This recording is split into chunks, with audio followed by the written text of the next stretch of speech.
Hello నమస్తే. నేను journalist YNR. ఆంధ్రప్రదేశ్లో ముస్లిం రిజర్వేషన్లకు సంబంధించిన అంశంపైన తొలిసారి టీడీపీ అధినేత చంద్రబాబుకు సవాల్ విసిరారు ఏపీ సీఎం జగన్మోహన్ రెడ్డి. రిజర్వేషన్ల అంశానికి సంబంధించి భారతీయ జనతా పార్టీ ఎక్కడా దాచుకోకుండా ఓపెన్గా మేనిఫెస్టోలో పెడుతూ వస్తోంది. ముస్లిం రిజర్వేషన్లని మేము రద్దు చేస్తామంటూ. ఇది ఎన్డీఏ పార్టీ విధానం అని చెప్తూ వస్తోంది. విధానం అని అక్కడో ఇక్కడో చెప్పడం కాదు, ఆంధ్రప్రదేశ్కి వచ్చి కేంద్ర మంత్రి రాజ్నాథ్ సింగ్ గారు ఓపెన్గా చెప్పారు. రాజశేఖర్ రెడ్డి హయాంలో ఈ రిజర్వేషన్లు తీసుకొచ్చారు. సో ఈ మతపరమైన రిజర్వేషన్లకు మేము వ్యతిరేకం. మేము ఎన్డీఏ మళ్ళీ ఇక్కడ అధికారంలోకి వస్తే రిజర్వేషన్లు రద్దు చేస్తామని చెప్తున్నారు. తెలంగాణలో ఎన్నికల మేనిఫెస్టోలో భారతీయ జనతా పార్టీ పెట్టింది ముస్లిం రిజర్వేషన్లను రద్దు చేస్తామంటూ. ఇవి రాజ్యాంగ వ్యతిరేకమైనవిగా చెప్తూ వస్తున్నారు. సో అటువంటి భారతీయ జనతా పార్టీతో ఆంధ్రప్రదేశ్లో తెలుగుదేశం పార్టీ కలిసి పనిచేస్తోంది.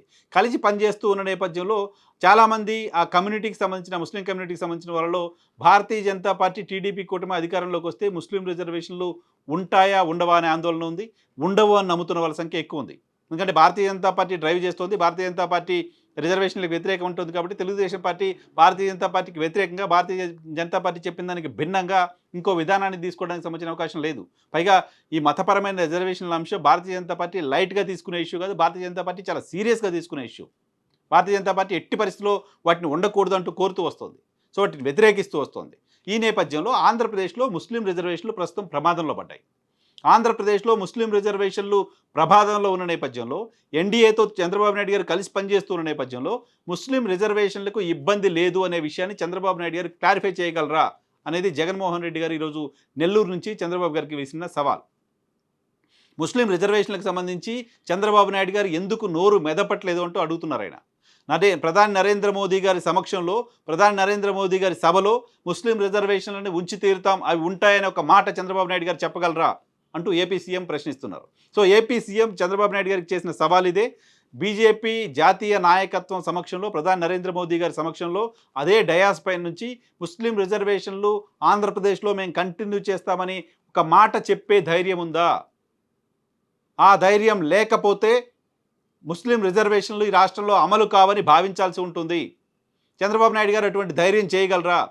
నిజంగానే ముస్లిం రిజర్వేషన్లు కొనసాగించే ఆలోచన మీకుంటే ఆ పని చేయండి, అప్పుడు మాత్రమే మిమ్మల్ని ఈ సామాజిక వర్గాలు నమ్మే పరిస్థితి ఉంటుందంటూ జగన్మోహన్ రెడ్డి సవాల్ చేస్తున్నారు. సో ఆ సవాల్ని టీడీపీ అధినేత స్వీకరిస్తారా లేదా చూడాల్సిన అవసరం ఉంటుంది. ఇప్పటికే ఆంధ్రప్రదేశ్లో ముస్లింలో చాలా పెద్ద ఎత్తున ఆందోళన ఉంది. సిఏఏ విషయంలో కావచ్చు, రిజర్వేషన్లకు సంబంధించిన ఇష్యూలో కావచ్చు ఆందోళన ఉంది. సో చంద్రబాబు నాయుడు గారు ఈ ఇష్యూలో డిఫెన్స్లో ఉన్నారు. దానికి ఏ రకమైన సమాధానం చెప్పుకోవాలో అర్థం కాని పరిస్థితిలో ఉన్నారు. సో తాజాగా జగన్మోహన్ రెడ్డి కూడా ఆ ఇష్యూలో చంద్రబాబు నాయుడు గారిని హిట్ చేయడం ద్వారా, చంద్రబాబు నాయుడు గారిని సవాల్ చేయడం ద్వారా పొలిటికల్గా అడ్వాంటేజ్ తీసుకునే ప్రయత్నం వైసీపీ కూడా చేస్తుందనే విషయం అర్థమవుతుంది. సో టీడీపీ మాత్రం క్లారిఫై చేయాల్సిన అవసరం ఉంటుంది. ఆబ్వియస్లీ ఎన్డీఏ కూటమి రిజర్వేషన్లకు వ్యతిరేకం కాబట్టి టీడీపీ అధికారంలోకి వస్తే రిజర్వేషన్లు ఉండవు అని నమ్మే వాళ్ళ సంఖ్య ఎక్కువ ఉంది. లేదు, మేము ఎన్డీఏలో ఉన్నప్పటికీ, నరేంద్ర మోడీ మాతో ఉన్నప్పటికీ, కాషాయం జెండా మేము కలిసి పనిచేస్తున్నప్పటికీ రిజర్వేషన్లు ఉంచుతామని తెలుగుదేశం పార్టీ చెప్పదలుచుకుంటే ఆ విషయాన్ని మేనిఫెస్టోలో పెట్టి ఉండాలి, పెట్టలేదు. లేదు, భారతీయ జనతా పార్టీ నాయకత్వంతో ఆంధ్రప్రదేశ్కి మాత్రం మేము రిలాక్సేషన్ ఇప్పిస్తున్నాం, ఆంధ్రప్రదేశ్లో రిజర్వేషన్లు ఉంటాయని చెప్పించాలి.